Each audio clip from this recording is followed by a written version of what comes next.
This is a story about a dude named Lane. He moved to the mainland and bought one place to stay. And then one day he went try to rent them out. And then he became one real investor man.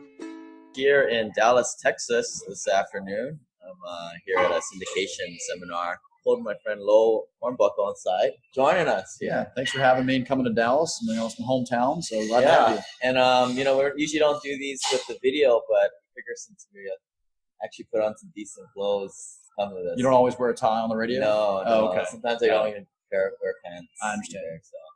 Probably wouldn't have gone over so well with the hotel. Exactly. Yeah. Tell us what you do, how you're making your money these days. Right? Sure.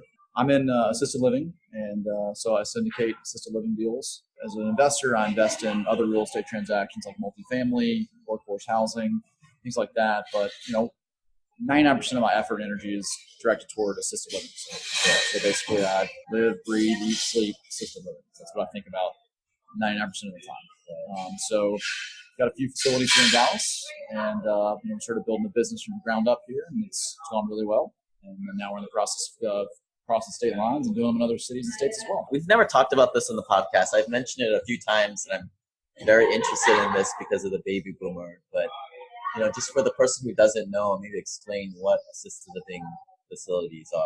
Yeah, sure. And there's some other terms also used too for it. Yeah, sure. So basically, just to kind of run you through the gamut of what this industry looks like, there's independent living, which is basically apartments for seniors, 55 and up.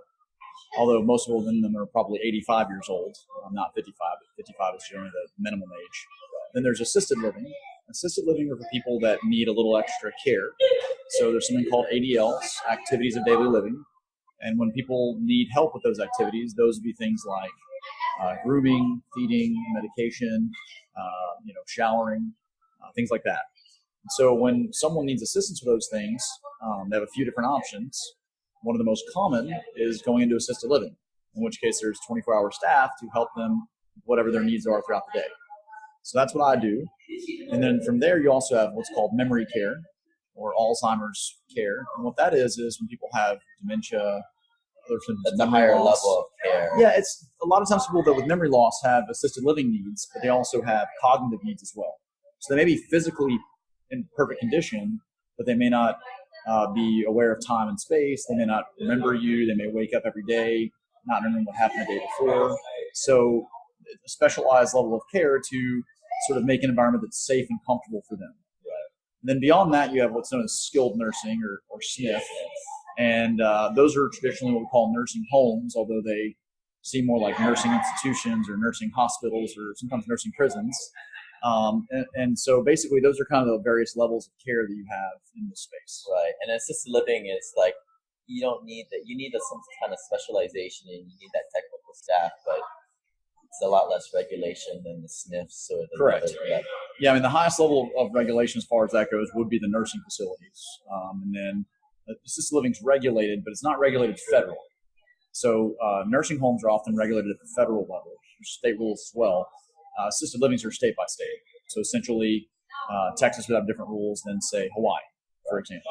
So what that does is it means that you can find places where the states are open and welcome to the idea that they know they need to have this population that has this need. And so they try to make the rules that allow seniors to be safe, but also that are business friendly to allow ease of businesses to open to fill that need. Some states, for whatever reason, even though they have the need, they make it very difficult to get into space. And the downside of that is it raises prices and also keeps people from bringing on the necessary inventory to ensure that people get the care they need. And one of the tricky things about this is getting set up. You need to go to the state and get all the permits. Sure.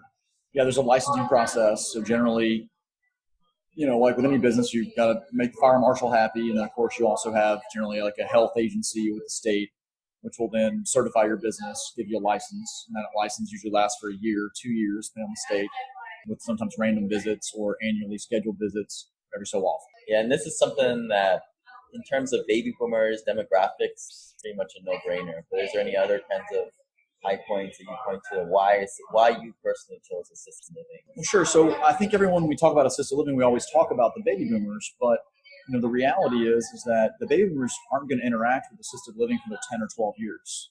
The oldest baby boomer right now is basically 72, 73 years old.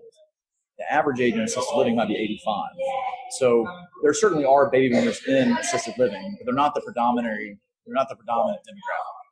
So the baby boomers are really an interesting trend that's coming, but really isn't happening currently. The end is actually starting to retire. Correct. They're starting to interact maybe some independent living products, or they're living at golf communities or senior communities. Maybe they're downsizing from a 4,500 square foot house or a 3,000 square foot house to maybe an urban condo. So you're starting to see all these things that are starting to change with cities and communities like Phoenix and Florida, where you have a lot of retirees coming in. So they're definitely impacting things. So the baby boomers are certainly a big part of this space, and it's something people want to talk about. But the thing that I really love about the business is that I get a chance every day to wake up and help people. And I've been in other businesses before where I know that I was helping people, but maybe they didn't feel that way. If you saw something they need, whether it be a car or office supplies or anything for that matter, you're helping somebody, but maybe they don't resonate with your product. The car is a tool, or the office supplies are just an expense for them. With this, we get people every day that are coming in and saying, hey, my mom or dad or my spouse has been struggling in this other environment. Your environment's so much better, and you were able to solve a problem. For the first time now, I can go on vacation because I don't worry about mom or dad's care. And that's amazing. I mean, I've had people that have come to me and said, I haven't gone on vacation for 3 years because I'm scared to leave because I know they're going to call me with a problem that they can't handle. And I think what I like about your business is you use the word boutique. Small houses where you actually know the residents. What's the average size of your building? So in Dallas, we do 8-bed facilities. So the city of Dallas regulates you doing only 8 beds.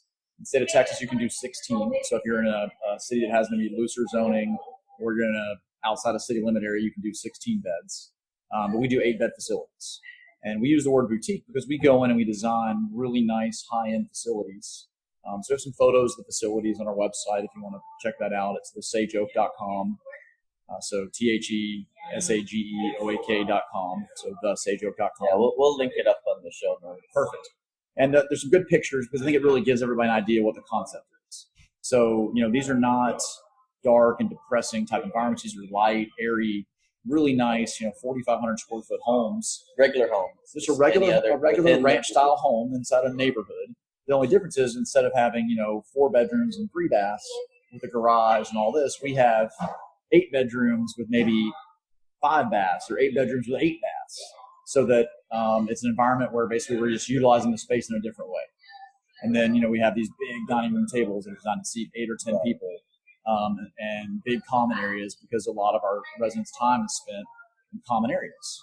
And so whereas in a guest bedroom in a regular house might be 200 square feet, our bedrooms may be 140 square feet, a little smaller, and then they have these big bathrooms that are attached that are wheelchair accessible, that are ADA compliant. Showers have grab bars. The area underneath the sink, you can roll a wheelchair up to it, not hit your knees on the counter, that type of thing. So definitely moving walls around, not just take the big room and just put up 4 walls and now you create another few bedrooms. That's right. I mean, there are some people that operate in that way. With us trying to be the boutique senior living company, we really want to create an environment where it looks like we've really thought this through. So, for example, a common thing we do would be a garage conversion. So a typical 3-car garage or 2-car garage could become 2 bedrooms and 2 bathrooms, maybe 2 bedrooms and 1 bathroom. And so, because you don't really have a need for a garage at this type of facility. So it's a very well thought out thing. One thing we do in all our design projects is we actually employ a commercial architect and make the houses ADA compliant. So which is the American with Disabilities Act. So basically we meet the same codes that a commercial property would meet. A lot of restrictions on grading on ramps. Exactly. The ramps have to be a certain grading. Literally the handles on the toilet have to be on a certain side. You have to have grab bars all over the place, and light switches have to be a certain height, things like that. Cool. So you didn't start off doing this from the start, and I don't really recommend anybody getting started, without maybe a little bit of experience. Sure. You've gone through an academy where they kind of teach these guys, but let me tell us about how your story is. How did you get started into real estate investing? Sure. In general. Yeah, it's a good question. I mean, I think one of the things I do is, like I said, with the academy, I help teach students how to do what we're doing, how to start these small assisted living facilities. And one of the things I always tell them when they ask, what do you do in your company and what is your role? And I say, well, it's really shaped by my past. So I came from, for a long time, I ran a car dealership. And so things like sales and marketing and interacting with customers, even if they're upset about something, that's not intimidating to me at all. I love that. I love helping solve a problem. If someone's upset, I want to be able to calm them down and try to get them to a place where they're happy again. So from my background, that's kind of what I do day in and day out. The healthcare side, the care side was kind of foreign to me. So what I set out to do originally was find someone that could help solve that problem. So I hired people that had the healthcare background that had been administrators of properties. So kind of fast forward a little bit, or rewind a little bit. My initial interaction with real estate was probably like a lot of most of your listeners, is I bought a couple single family homes, put them in my own name, used my own money, ran out of money, ran out of credit, found a private investor, and then one day ended up with 40 or 50 houses. And what I realized is that I wasn't really happy doing it. It was a lot of work and a lot of energy, and sometimes the profit just wasn't enough for me to, quit my day job. It was a hobby that made a little bit of money, right? And so I knew that I had to find something else. And so I kind of went on a journey. I was fortunate enough that I'd done pretty well financially, saved some money up, and so I could kind of decide, do I want to get in apartments, and do I want to get in self-storage, or do I want to get in mobile home parks? And on a fluke, I heard about this opportunity, and honestly, I fell in love because I've had some family members that have had negative experiences with assisted living or negative experience with hospice. And when I started doing this, man, all those old feelings came back, and I realized that this is what I'm supposed to be doing. Right. And I think a lot of people, they'll go into multifamily because that's the obvious progression. Sure. Is you own a single family home, you get it, you're comfortable with it, it's just more homes. Which you've kind of dabbled in that initially, but then you found a home with the assisted living. Sure. Yeah, I think there's a lot of really smart people that say kind of invest in what you know. So all of us interact with housing, right? We live somewhere, right? So that's why almost all investors usually get some kind of start in housing, because they understand it. They've rented a house. They don't think it's that complicated. They lived in an apartment, or they bought a house. There's not that intellectual leap. It's like, correct. Everybody who drives a car thinks they're a transportation engineer. Right. They get it. Sure. So doesn't mean you should do it. Exactly. So with assisted living, it was different for me because I had a little bit of family background with it, but it was totally foreign to me. And so I made the decision. I'm the type of person, if I'm going to go buy a Dairy Queen franchise, I'm going to go make the fries for a week, because I just want to know the ins and outs of the business. And some people find that odd, but if you're a boxer, one of the things you got to do, you got to learn how to take a punch, right? So you're going to get hit occasionally. There's a famous saying, everyone has a plan until they get punched in the mouth, right? Mike Tyson. Yeah. So basically, for me, what that meant was diving into the business and learning the business in a way that meant that, I could say, look, I've done tours, I've talked to families, I've helped write care plans, I've helped assess a residence to determine that they were eligible to move into the facility. I've sat with people during their final hours of life. So it gives me a sense of calm, because I know that if there's a struggle or a problem with a property, that I probably can dig down on my experience and find the solution, or I can call someone that can. And so as a business owner, when you understand your core business, it gives you a sense of peace. I've been in situations before where I've been in businesses I didn't truly understand. I wrote a check, and investing as a passive. Or a passive or a partner, but I was really dependent on the other person. And it's very terrifying, because if something goes wrong, you don't know how to fix it. So you're like, I got to find this next person.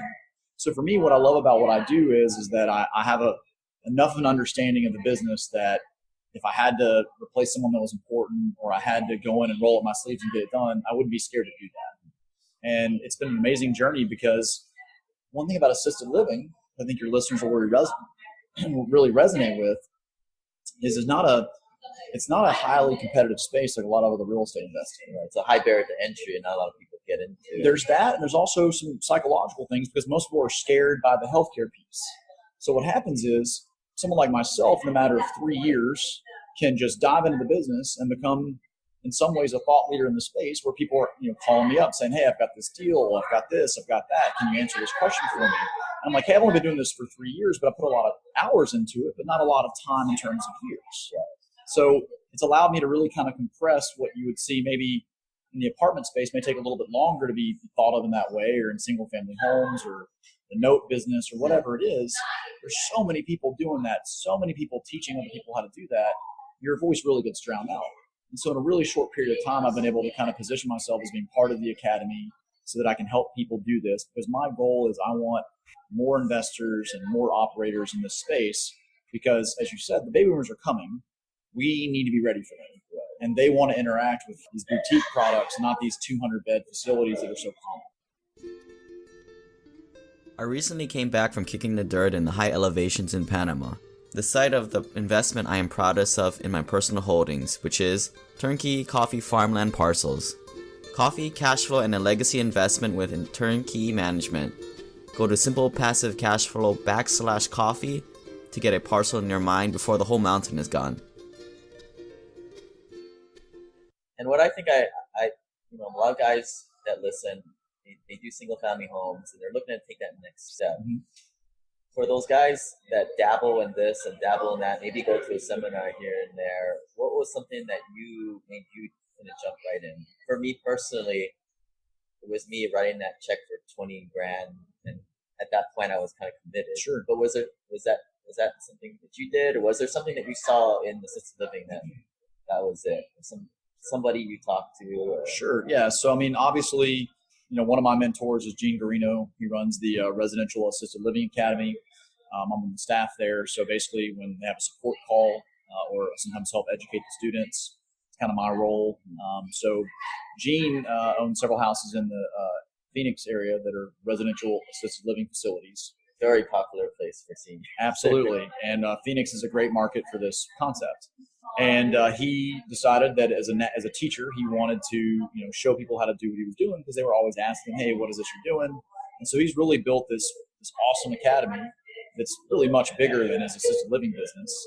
So he is just this masterful teacher, and he can take someone who's a little intimidated, and they come to Phoenix, and Gene and his staff, including me, will help get you from that, hey, I'm scared, I don't know what to do, to here's how we support you all the way through the process so you can get one of these open.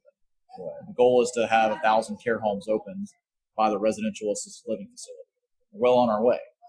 But we need more people to jump in and tackle new markets. And so you can do this almost anywhere in the country. Some places work better than others.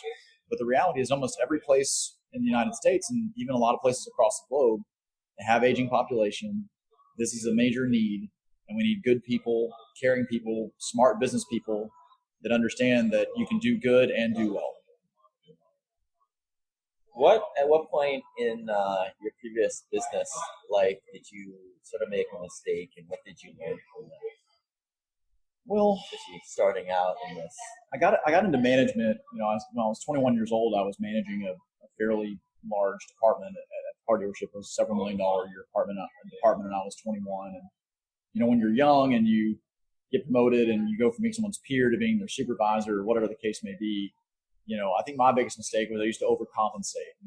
I didn't know how to lead, and so I had to kind of learn that process. And so, I was probably at one point in my career a very insecure leader, meaning that fake it till you make it. Yeah, or just I knew that I was faking it, but at the same time, more like along the lines of I felt like a pretender, and so I had to sort of bristle and kind of puff out my chest. And the reality is that people are going to resonate with there's leaders that resonate and there's leaders that don't.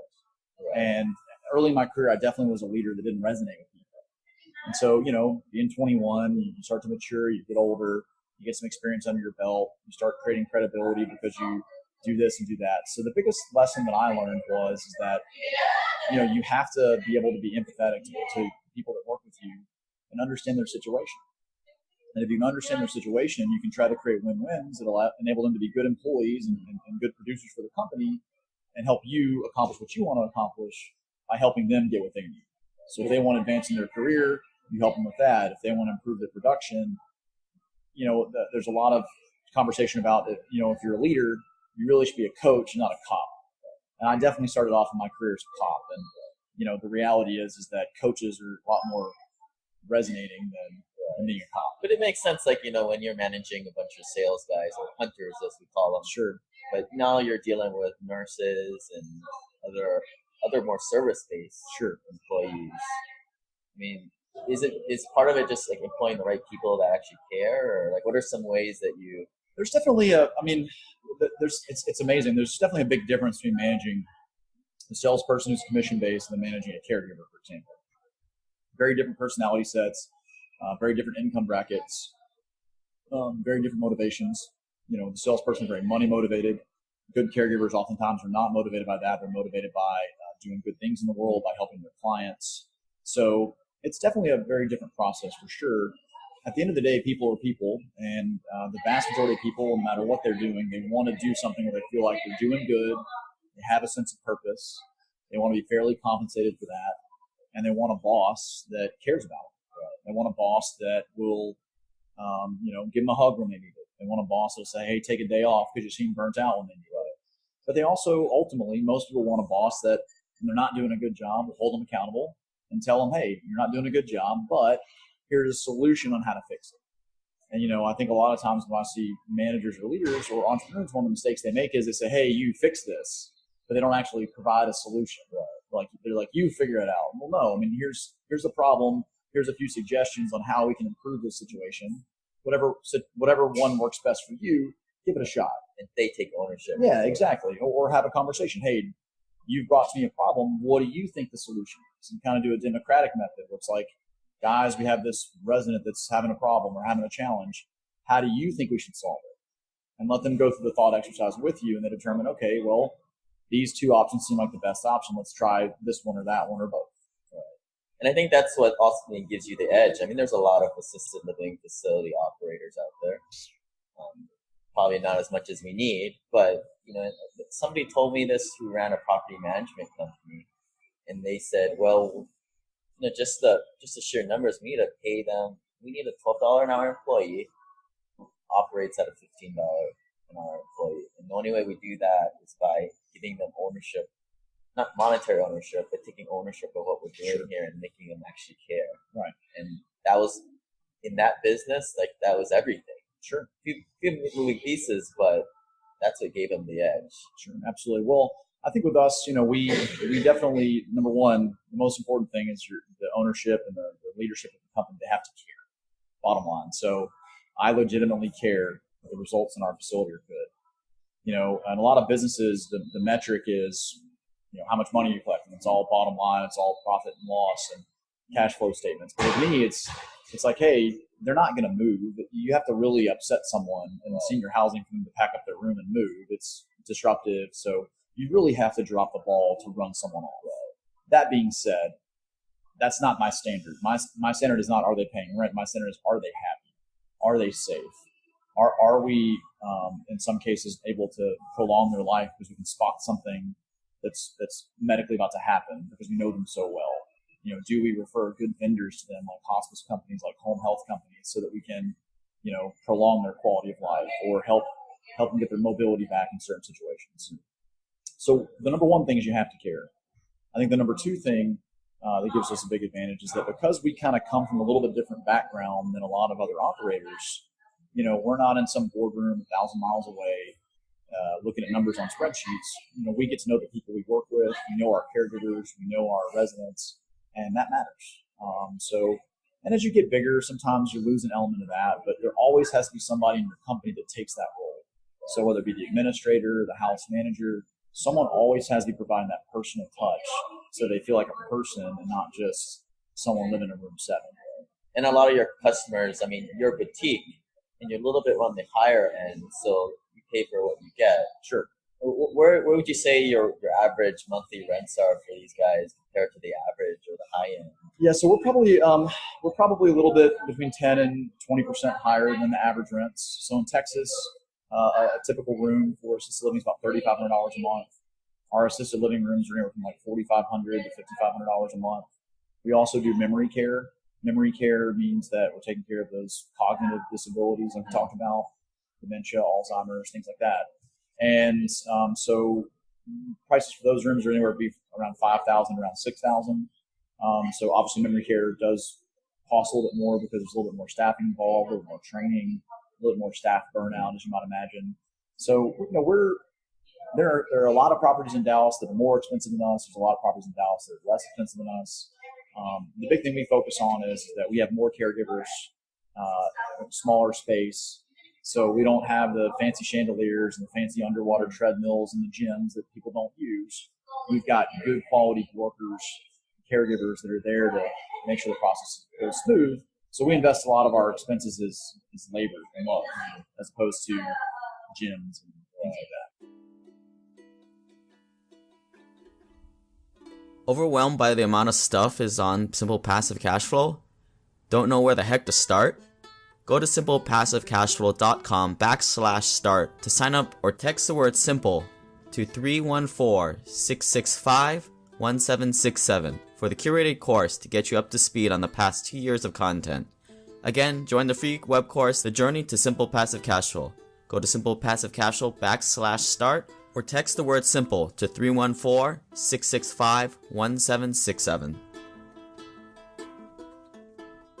And Texas is a little cheaper than the rest of the nation. What would that price tag be in like Washington State or Yeah, so country? there are Texas is really pretty close to the national average. The national average for a private assisted living bed is about $3,750. Texas is about $3,500. So really, a rounding error really. So Texas is a very average market in terms of cost. Now, Texas is a big place. So Midland and Lubbock are going to have different rental rates than say Dallas and Austin, for example. So there are many places across the country. I don't know Washington State necessarily, but there are many places across the country where the average is $7,000 a month or $8,000 a month. Times if you have 8 rooms, that's a big revenue number. Well, and then obviously if you have 16 or 20 or 10, it obviously makes the numbers get kind of bigger and bigger. Right. I think the most expensive market right now is Washington, D.C. So in terms of like numbers, the real estate's going to cost what it costs. Right. And I think that people can get an indication of what that is. But the biggest thing is your staffing costs. Sure. Right? Yeah, absolutely. So staffing's a big part of it. I think it's a good rule of thumb. You can almost always say that if you're doing the right business plan, your sort of net cash flow should be about 30% of your gross revenue. So after it's all said and done, your net cash flow should be about 30% of what your gross rents are. So, if any of your students are looking at this, they can obviously go to the Residential Assisted Living Academy.com, get some information. We have a class that will give them some financial tools to evaluate deals. But if they don't want to do that, then one thing is just a good rule of thumb is you want to have a business plan that gets to about 30% of net cash flow. People are thinking about, that's a big number, $4,000 times 8, and then Sure. it's a couple $1,000 for the mortgage, right? Sure, right. But they've got labor and they've got utilities and they've got food costs and they've got a lot of supplies in terms of adult undergarments and cleaning supplies and you've got definitely a lot of things associated with the business. But agreed, $4,000 a month times 8 beds is a big number. But so is 4,000 times 8 beds times 30%. Right. So the business has excellent margins, and it's an awesome opportunity because you can bring investors on, and there's plenty of room, there's plenty of meat on the bone, so to speak, for investors to have a good investment, for the operators to be well taken care of, even in deals that are a little on the smaller side. So one of the things I always say is typically an 8-bed assisted living facility in a decent price point will produce as much income as a 40-unit apartment complex, but for about half the price. Right. So, at $50,000 a door, 40-unit apartment complex would cost about $2 million. You can buy a very nice 8-bed assisted living facility in a lot of markets for $1 million. So it's half as much and produces the same revenue. So just to kind of give you a good, quick rule of thumb, if you're considering living apartments or assisted living, I would say it's probably for every 1 bed of assisted living, it's about 5 doors in the apartment complex. High performers are always working on new things. What is something that you're working on this next 6 months, and what's something you're playing around, even personal? Sure. Like 2 weeks, something you've been trying out. Okay. Well, on the personal side, I've been trying to get in physical shape, so I'm starting to take Brazilian jiu-jitsu. Okay. So I've been getting beat up a lot. So I'm looking at that personally, and I've gotten into maybe doing a little bit of competitive shooting, that kind of thing. But on the business front, I'm very excited. We've been working on a really cool project. What I've always wanted to do is I've wanted to take a plot of land and convert it into a planned care home community. So typically you have raw land. If it's residential, you pull up, it's a neighborhood.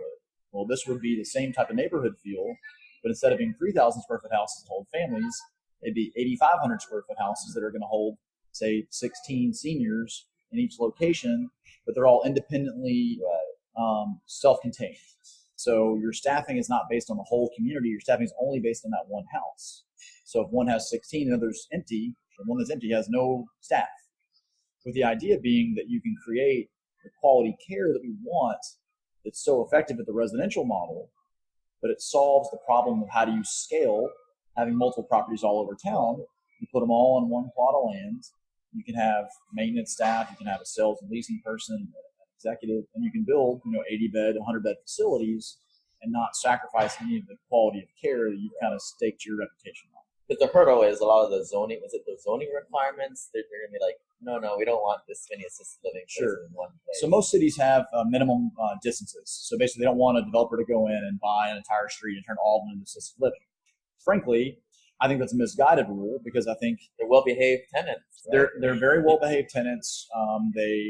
Most assisted living facilities are going to have great landscaping out front. They're going to look good because it's hard to tour something that's beat up and dilapidated. Plus, you've got the fire marshal coming in periodically, with the state coming in. These are the best neighbors you could ever imagine. They don't take up the street parking. There's hardly ever any parking. There's no wild parties. Everybody's in bed at 7, 8 p.m. Yeah. It's the ideal tenant. But cities have kind of gotten this idea that somehow there'd be some relationship between putting in residential assisted living and property values. I've seen some studies that are a little bit dated, but there's really no correlation between a group home of any kind and property values going down. But it's a common myth out there. So cities have put these rules in place. But if you're in a commercial piece of land and you have the right density zoning, you can go in and build sort of the residential community that I want to build. So this is going to be a residential care home community. It's going to look and function a lot like maybe an apartment complex, but all the buildings are single story and they look like a house. Like a village. Yeah, exactly. Yeah, exactly. So sort of a village, but the village is comprised of caregivers and assisted living people that need a little bit of help, or people that have memory loss or dementia or Alzheimer's, and they'll be in separate little houses. What's fascinating about this and what really excites about this model is when you have individually self-contained houses, you can do any niche you want. So if there's a community if the community supports, say, enough people with Parkinson's, you could open a Parkinson's house where you specialize in that type of care. If there's a very strong Jewish community, you could have a kosher house. Any genre or subgroup you can think of, you could have a house for veterans. You could do any genre or subgroup you wanted to, as long as the market supported that. And if as time changed, if the community changed a little bit, maybe the demographics changed, you would always slowly be able to bring the house back as your residents, basically moved on. You would be able to then go in a different direction. So it allows you to cater to any group that's large enough to fill a house of 8 people or creating or extra value. Because I hear about these racial homogeneous houses. And not saying it's right or wrong, but that's what they like. That's what they like to buy into. Well, it doesn't even have to be about that. It could be a cultural thing. So, for example, if you're 80 years old and say you're Korean and you're losing your memory, even if you lived in America for 60 years, and you're losing your memory, you're basically going backwards in time. So you may think it's 1960 or 1950. You may want to eat nothing but Korean food. And, my caregivers, they'll give it a shot. But if I have a caregiver that specializes in, or a chef that specializes in cooking Korean food, and the newspapers are in Korean, then it would resonate. And it's the same thing if someone wants to eat kosher food, or, if you want to be in a place where everyone has the same condition as you because you feel like the caregivers are going to specialize in that. So it could be along any number of lines. Now, of course, we're not going to discriminate against anybody. They can choose where they want to live. It's just if you have a house that has a Korean newspaper and cooks nothing but Korean food, probably Koreans are going to want to live there, or people that are really, really interested in Korean they really culture. like the food too, Yeah, correct. Right? Yeah. Now, Korean food's kind of exploding, so we might be doing ourselves a disservice, but that might happen with the millennials. I don't know that some of our 85-year-old residents are going to be eating kimchi anytime soon. Absolutely. So the millennials, who knows, will be eating all kinds of stuff. So millennials will probably want to be in diverse houses, so they can feel good about it. Right. And then the thing right now is, because of this zoning, the idea is to get independently operated by different operators. Well, not independent. together? Well, no, not necessarily. So it'll all be owned and managed by the same company. They'll just be independently addressed, and probably independently licensed. Oh, okay. The project we're working on is in Lake Charles, Louisiana, and we've got a really, really good, strong team that's got a good background in both Lake Charles, obviously in assisted living with myself, and then also ground up development with a couple people on the team. So the goal here is to petition this state to see if they would allow us to get an exemption on the licensure to basically treat them like they're 16-bed facilities, but have them under one common licensure. There's some technical reasons for that. If they don't, then we'll independently address them all, and they'll all be independently licensed, still owned by, and operated by the same company, essentially, the same controlling parties, which means that they're separate. So if someone moves into the assisted living house and then later gets a diagnosis for dementia or Alzheimer's, all they've got to do is move next door. So it's a very simple and easy process, so that if they graduate to different levels of care, or if even socially they come to the point like, hey, you know, I really wish there were more women I could chat with in this house. How's the demographic at the other house? Maybe I can go chat with a friend. So just move next door, move across the street into a house that's a little bit more friendly for your environment. So it's like basically going to the city and saying, hey, this is going to happen. Which way would you rather have this? Well, it's actually in this case the state. The city's probably going to be very open. We've got some land adjacent to what we're doing that's much higher density. It's multifamily. So the multifamily got approved. So we really don't think the senior housing have any problems with the city. It's just asking the state, hey, can we maintain a certain license versus another license? We can petition them. We can make the request. We're fully prepared. And there actually is some advantage to having them all be independently licensed and independently addressed for the exit strategy. Because say you have a smaller investor that wants to get into space, they don't want to buy 80 beds or 128 beds. They'd love to buy 16 or 32. You can now sell the individual properties off, maintain the management so you still keep the economies of scale, and now they have a more bite-sized investment for them to start in as opposed to trying to buy an entire facility. So there actually is some elegance in terms of the exit strategy to potentially keep them as independently addressed, independently licensed, so you may be able to create some different revenue ideas with future sale opportunities. One of the first things I looked into getting away from Wall Street were the many crowdfunding sites out there, but I just was not into paying another middleman to give me a false sense of security and then take a chunk of the profits from the operator and me, the investor. Check out simplepassivecashflow.com/lend or text the word money to 314-665-1767. These lending opportunities are exclusive to Simple Passive Cashflow listeners, to power operators I trust and will put my brand on the line with. Again, for more information, check out simplepassivecashflow.com/lend or text money to 314-665-1767. So you're traveling back and forth from, you're here in Texas. Yep. But you also help out in Arizona a lot. So Yep. Timing home is pretty short. What's something that you've been burning your cash on or thinking about burning your cash on for time saving or just improvement in quality of life? Yeah. I'm actively looking at trying to find one of those sort of airline clubs where like they have, because there's a lot of Houston, Texas to Lake Charles traveling for energy reasons. Mm-hmm.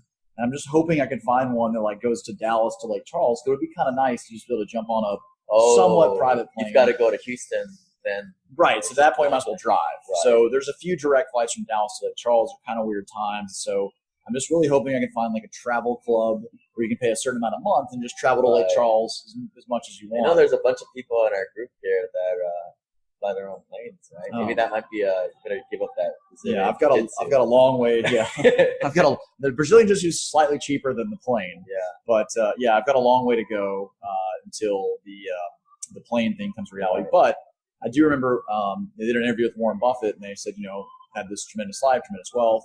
What's the one thing that you couldn't live without? He's like, my plane. It's not my house, not my boat. It's my plane. My plane allows me to come and go as I please, and it gives me a sense of freedom. And I'm a long way from that, but I do see how valuable it would be to just be able to, hey, make your own schedule. You come and go as you please. You make your own decisions, and when you're in business or when you're in charitable works or whatever you're in, the freedom to come and go, it makes a big difference. Time and money are interchangeable, and I think plane. I mean, you can probably think of maybe something else, but planes compress time. Sure. So it's something pretty rare that does that. And you can work while they're flying. So not only are you can be productive and it's quicker. So, but right now I'm just going to be a road warrior and burning up miles on Southwest. So, well, you keep doing what you're doing. I'm sure I'll be riding your plane one day, and then I can have somebody. That would be say joke one. Yeah. Yeah. Something that you recently changed your mind on. I think a lot of people who get to that next level, they're very self-aware and kind of change things along the way. What's something that you kind of thought at one time and then kind of changed in maybe the last few years or recently? Well, probably the two biggest things for me is at the time I thought I may get into buying more traditional 100, 200 bed assisted living facilities. And while I am developing an 80 bed facility, it's much more consistent with my values and the things that I want to do. Right. So I've kind of put on hold looking at the buying traditional large box assisted living facilities because I've now got an opportunity to design exactly what I think the best model of care is.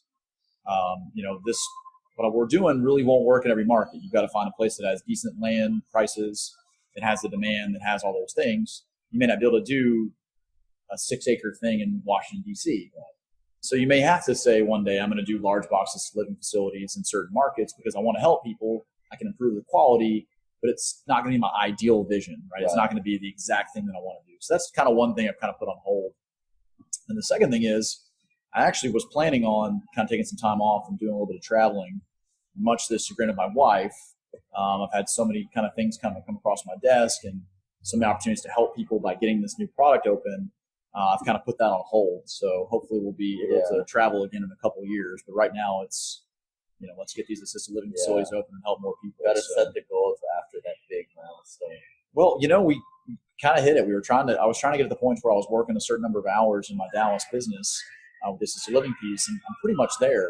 So most of my time now is doing stuff like this and interacting with investors and educating myself and helping train people. So I don't really spend hardly as much time as I did before, actually working in the assisted living business. I've got a great team that takes care of things. I'm involved to help out all the time, but it's certainly a manageable number of hours. So we could go travel now, but when you've got good opportunities coming across your desk and you've got people that you can help if you do what you do, then it's kind of hard to say no. So at some point I'm going to have to just say, you know what? Yeah. Let's go to Europe. When you get the plane. Yeah. Right? So, we all know it's a seller's market right now, and this is kind of going out to like the newer investor. What would you do if you were them? They don't have too much capital, maybe like 20, 30 grand saved up. They're just kind of diving in. They don't know too many people. What do you think that person should do?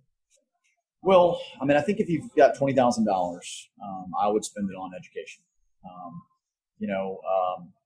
We were at a seminar today where a guy basically, he didn't brag, he was just being honest, that I spent $1 million on personal development. Some of the smartest people around have spent several $100,000 on personal development. So, if you've got $1,000, go to a seminar. You've got $20,000, probably go to 3 to 10 seminars of various different value to educate yourself.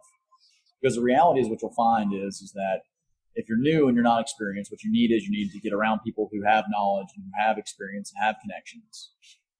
And you're like, well, but I spent all my money on seminars. Well, but the reality is that what you're going to do is all those relationships you're going to build are going to basically translate into money either through connections or you're going to start doing things like syndication so that you can actually go out and do a project and maybe not have any of your own personal money in the deal, but put in the blood, the sweat, the tears, the sweat equity, as they say, so that you can help do that. And so I was fortunate, the first couple of deals I did in senior housing, I didn't have any money to put in the deal because I'd just been educating myself in senior housing all the time. And as I'm sure you know, there's a lot of people that have a lot of capital that don't want to be at a conference on a Saturday, that don't want to travel to Phoenix to go to attend a class. And so for your newer people, if they have the time to invest, if they go out there and do those things, there's someone else out there who's got the opposite problem. They have too much capital, but they're not willing to do the things that your listeners want to do. So it's a great opportunity, and senior housing is a great opportunity to get into this space. You mentioned it's a seller's market. Well, that's part of the reason why I got into senior housing was because I would go to these, great deal houses that you could flip, and I'd be bidding against 10 or 12 other people on the spot, in these really aggressive markets like Dallas. Well, if you're buying it as an assisted living facility, I'm going to put 8 residents in there and charge them $5,500 a month. and they're going to buy it to flip it, which one of us can pay more? So it's almost impossible to outbid me if I really want the project and it really works for me, because I'm reimagining the use of the facility for the highest and best use. Right. Whereas you're just, putting in some granite, and so it just really doesn't. It really does allow you to combat that seller's market mentality, because you can go in and you can turn a single family home into a eight bed or a 10 bed small assisted living facility that is just a cash flow machine.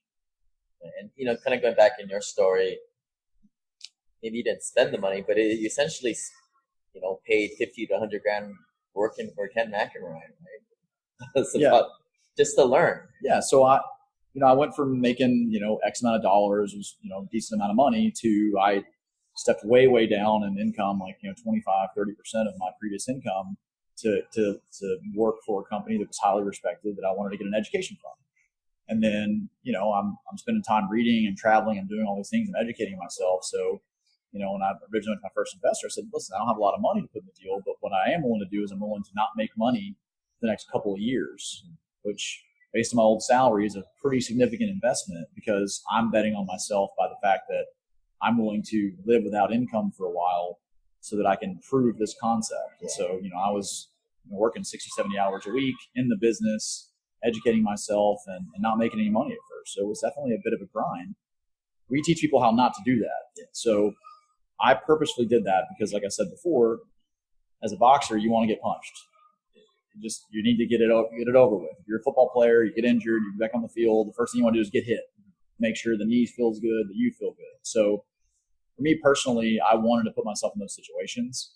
The vast majority of people that come through our academy, they don't want to do that. So we teach them how to either be very passive in the business, rent it to an operator, invest passively, or if they want to operate themselves, hire a staff and be hands-off. So I don't want your listeners to feel like that you have to dive in and do like I did. I'm probably a little bit rare in that regard. Most people don't think like I want to get punched. And most people, if they bought a Dairy Queen, would not want to go cook the French fries. I'm not saying I want to, but I do want the lesson. I do want to educate myself. And that just stems from personal experiences where I've been afraid when I didn't know how to recreate the magic or recreate the image. Yeah, another way an investor could do it is get the land, find a local operator that does assisted living, and lease a note over, do something like that. Absolutely. I mean, if you think about it, there's basically three ways. You can invest passively. You can, you can get the land or get the building, lease it to an operator, or you can own and operate. Those are basically your three ways. And different levels of involvement. Different levels of involvement, but honestly, I mean, a lot of owner-operators out there aren't really involved either. Once they get to a certain size, they've got a team, they've got a staff. And so, again, like I said before, with my day-to-day operations, I'm way, way less involved. I'm way less involved with 40 beds than I was with 16 or I was with 8. Back then there was not enough revenue, so I was a lot of things. Right. Well, we got the last question here. It's the Tony Robbins questions that he talks about the art of fulfillment and science of achievement. What's your first secret or hack to art of fulfillment and then science of achievement? So I guess science of achievement, how do you get things done? How do you stay so productive? Sure. Well, as far as fulfillment, I mean, I think for me, I had to find a business that I connected with.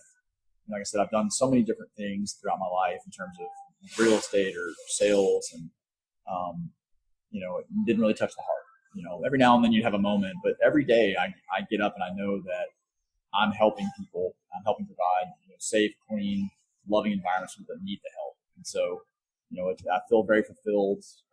People around me all the time tell me, like, you seem like a different person. And so I definitely feel like that's brought on a big change in me, is being of service to others. And as far as the science of achievement, I've always found that I'm a very rare person when it comes to stuff like that. My brain is constantly going. It's always on. And so I'm one of those people that every day I'm checking my to-do list. I'm making certain that I take care of things. It's maybe not the most effective way to be productive. I manage it just fine because I kind of just in my mind go, hey, this is important. This isn't important. This is urgent. This is not urgent. So I start following away in those quadrants, kind of figuring out what needs to be taken care of. So for me, it's like my brain's going all the time. And so for me, it's not achievement. It's relaxation is my biggest challenge. Like I put off my vacation. So busy people are always, the to-do list will never get right. You find you want something done, give it to the most busy person you can find, and they'll get it done. And that's kind of been my MO, is just staying busy, staying active. And so I've had brief periods of time in my life where I didn't do much. Maybe I was playing a little poker and hanging out, and I hated it. I wanted, even when I went on a long vacation, I'm like, I got to get back to work. So I just kind of got that drive and that thing in me where I'm like, okay, look, there's a problem out there. I want to go solve it. And so for me, I don't want to say it's a game, but I kind of approach it like a game because I just want to kind of see constant improvement with myself, constant improvement with my company.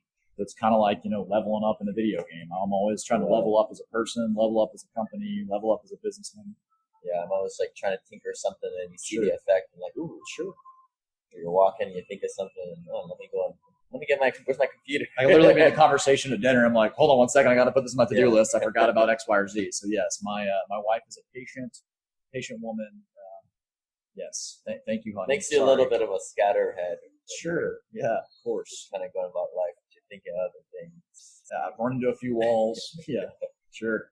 So I think a lot of people that kind of listen, they're maybe in their 30s or 40s, and they've got parents that are getting that age, and this is the hard thing is they've got kids, and they've also squeezed between the older generation. Sure. Is what just from your perspective, what should those guys do to set their parents up? So the parents maybe move into their house, but maybe might not be best. Sure. Well, I think the first thing is that so many people come to me when an event has happened, a fall, they're being discharged from a hospital or a rehab, or mom or dad started to show cognitive decline. Maybe sometimes even something that's crazy is like they poison themselves by taking the wrong medicine or drinking something they shouldn't drink, and so many things are driven by an event. So I tell everybody it's planned now. So in essence, have a game plan so that if something happens, you know what you want to do. So even if you think mom or dad's 2 or 3 years away from needing services, go out and meet the people that do what I do. Get some relationships built so that when you're in a crisis, you've already got that network of people you can call. And I'm happy, obviously, if any of your listeners have any questions, feel free to email me and I'll do everything I can to guide them. And one of the things we do is if somebody comes to us and they're not a good fit, we'll help try to point them in the right direction. So obviously being 35, I got a lot of people that, aren't really familiar with this product. And so they might ask me a question or call me. So it's because you're in the industry. Yeah, just because I'm the senior housing guy. I'm a 35-year-old senior housing guy, right? So, when you post up my email address, your listeners are welcome to send me a quick email and, whatever area they're in. If I know someone in that space, in that area, I can point in that direction. If they have a general question, I'm happy to help in any way that I can. But in terms of marketing for you guys to fill vacancies, is there any kind of like a national board to locate assisted living facilities for your family? There's a couple national companies. Some people like them. I don't personally like them. I think that the local placement agents are way more in tune to the market. You can build relationships with them. If you're a national company and I'm calling someone that's in 5 cities over or in a totally different state, they've never been to my facility. They don't know me, so I'm just a commodity. Right. And the one thing about senior housing, maybe the best thing about and they're going to go more institutional as opposed to. Well, no, I mean they understand that care homes and residential assisted living facilities have a huge place in the market. But what I'll tell you is, we're pictures online where we're a commodity in their world. And the one thing about senior housing is we absolutely are not a commodity. Families come in, there's an energy, there's a feeling. They meet residents, they meet caregivers. How was the caregiver nice to them? Was the caregiver smiling? Do the residents seem safe, happy, and clean? And none of that stuff can come across on the internet. Right. None of that stuff can come across. Some of it come across on the phone call, but not all of it can.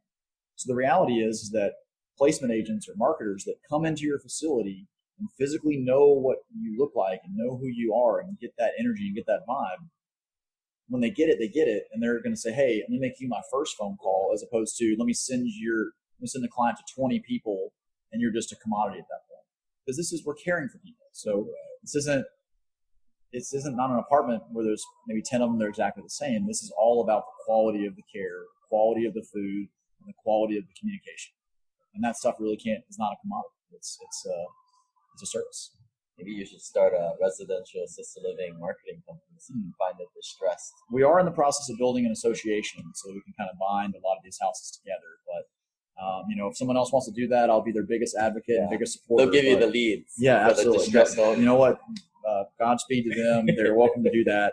I'm happy to pay a placement agent fee for doing that work. We do a lot of organic marketing, but we also pay placement agents because we're doing a lot of hard work, and I want to focus on my core business, which is taking care of it.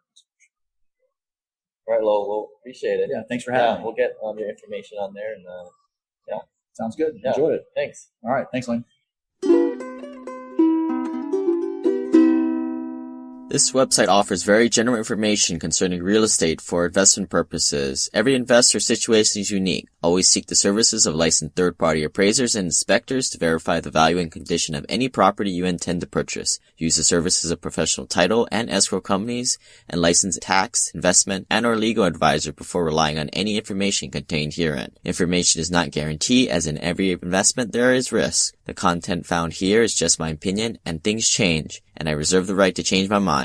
Above all else, do your own analysis and think for yourself, because in the end, you are the only person who is going to look out for your best interests.